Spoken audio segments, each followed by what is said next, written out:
다들 안녕하세요. 프로토 91회차 토신 정보방 환급 인증합니다.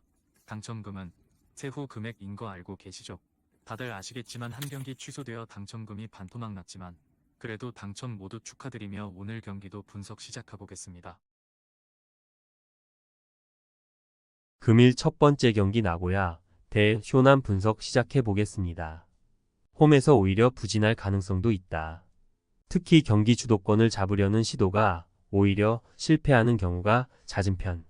일단 라인을 낮추고 역습으로 가는 상황에서의 성공 확률이 더 높은 팀인데다 쇼난이 기동성이 좋은 역습 유형의 팀이라는 점도 나고야가 공격적으로 가는 상황에서의 불안감을 증폭시킨다.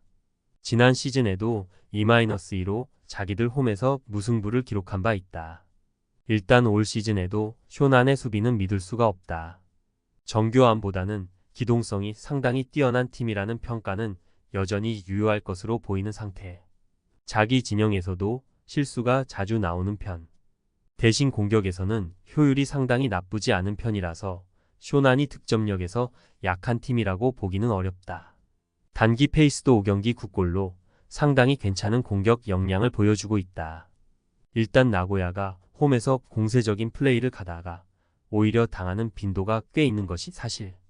특히 쇼난이 공격 효율이나 역습에 강한 편이기 때문에 여기에 나고야가 당하는 빈도도 잦다. 물론 쇼난도 골 기록에 비해서 수비는 그다지 좋은 평가를 해주지는 못할 것 같다. 금일 두 번째 경기 간바 오사카 대 가시와 분석 시작해 보겠습니다.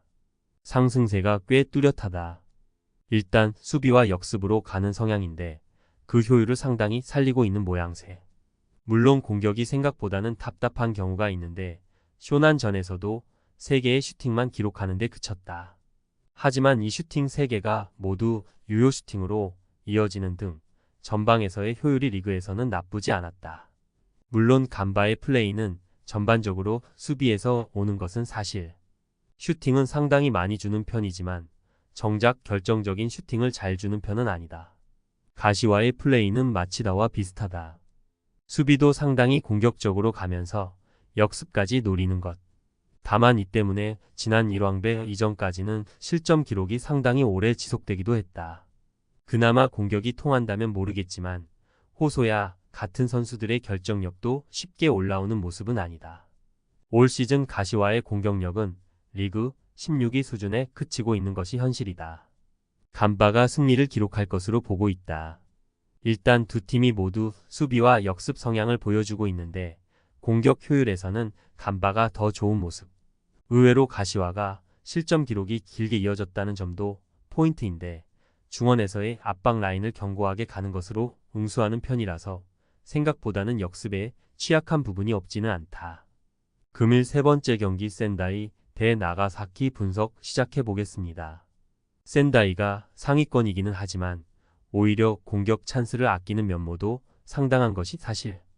홈에서도 슈팅 숫자가 16위에 그치는 등 1차적으로는 상대의 공세를 막아세우는 안정감을 생각하는 편이다.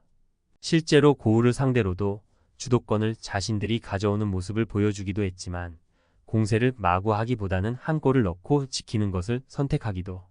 문제는 이 때문에 이길 만한 내용의 매치에서도 이기지 못하는 기복이 있다는 점.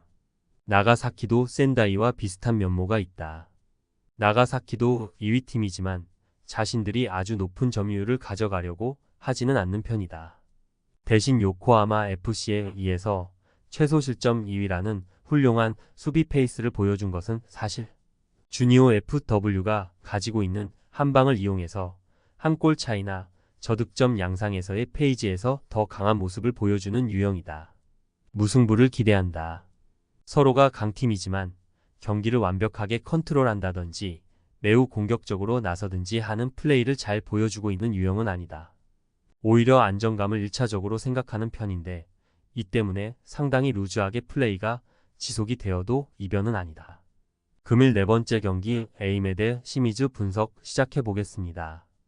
에임의 문제는 정밀도. 특히 공격에서는 최대한 적은 터치 숫자로 직선적인 플레이를 보여주는 편인데 이것이 힘을 빼고 나온 오카야마에게는 통했으되 리그에서는 최근 그다지 좋은 효율을 보인 것은 아니었다. 특히 압박을 바탕으로 플레이를 하는 특성상 후반에 힘이 빠지면서 실점하는 경우가 다수. 결국 결정적인 시간에 당하는 비중이 높다는 의미다. 가장 골을 잘 만드는 유형. 오픈 플레이에서도 웬만한 압박은 유려함으로 돌파해버리는 경우가 작고, 경기가 잘 풀리지 않는 시점에서도 데드볼의 효율이 좋은 편이다.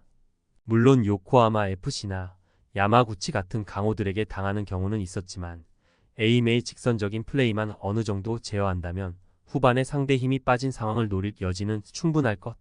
시미즈가 우세할 것. 일단 시미즈가 보여주는 정교함이 에이메보다 상당히 좋다. 특히 에이메가 공격과 압박에 중심을 두고 플레이를 함에도 골을 넣지 못한다면 결국 에너지 레벨이 떨어지는 후반에 에이메가 보여주는 수비적인 약점이 상당히 두드러지게 나타날 것으로 보고 있다. 금일 5번째 경기 구마모토 대 오카야마 분석 시작해 보겠습니다. 오카야마 상대로는 아주 약한 편이었다. 일단 짧은 패스를 중심으로 공격적인 플레이를 선호하는 편인데 이 플레이가 오카야마의 압박에 막히는 것이 문제. 사실 구마모토가 공격이 통하지 않는 상황에서는 늘 수비적인 난조가 심한 편인데 오카야마가 단순하게 템백을 가동하는 팀이 아니라는 점도 중요하다. 3-4-3 양상의 장점을 가장 잘 보여주는 팀이라고 할 수 있을 것이다. 일단 트라이앵글 전형을 세우면서 패스로 정교하게 나아가는 것도 가능한 전력. 압박으로 상대의 빌드업을 정확도 낮추는 것도 가능한 팀이기 때문에 구마모토가 생각하고 있는 정교함을 떨어뜨리는 것도 오카야마가 상당히 능한 모습이다. 2022년 이후로는 구마모토 상대로는 패배가 없다. 오카야마가 승리를 거둘 것으로 보고 있다. 압박으로 상대의 플레이를 정교하지 못하게 하는 것도 가능한 전력이고 전진성도 그다지 정확도가 낮다고 보기는 어렵다. 구마모토의 플레이가 공격적이고 그 반동으로 수비는 늘 기복이 심한 편. 오카야마가 상성에서는 늘 앞서왔던 대진이다. 금일 6번째 경기 오이타 대 도치기 분석 시작해 보겠습니다. 상대에게 주도권을 내주는 경우가 많다. 이제는 엔트리를 정상적으로 구성하는 것도 어려워진 상황. 때문에 선수들의 체력적인 부분을 관리하기가 어려워진 모습이다. 그나마 상대의 공세를 어떻게든 차단하는 집중력을 유지하고 있는 점은 평가 여지가 있지만 결국 오이타가 주도권을 잡지를 못하니 공격력이 올라올 기미가 보이지 않고 있는 점이 문제다. 도치기도 별다른 공격에서의 정밀함을 기대하기는 어렵다.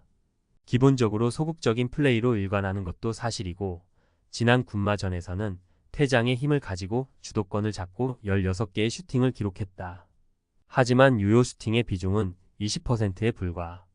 결국 오이타가 정상적인 전력은 아니고 주도권을 상대에게 내주는 비중이 높다고 하더라도 도치기의 골 기록이 올라갈 것이라고 생각하지는 않는다. 과감하게 간다면 무승부. 오이타도 체력적인 부분이 슬슬 떨어지면서 공격권을 잡아내는데 어려움이 많은 모습. 다만 도치기 역시 정밀함과 슈팅의 정확성은 늘 문제로 지적이 되던 편이다. 도치기도 별다른 공격에서의 힘을 발휘하기는 어려울 것으로 봐야 한다. 토신 최종 조합은 영상 아래 고정 댓글로 말 걸어주시면 토신 정보방에서 무료로 공유해드립니다. 제발 손해보면서 토토하지 말고 다같이 웃으면서 즐겁게 베팅합시다. 함께 하실 분들은 부담 갖지 마시고 편하게 말 걸어주세요.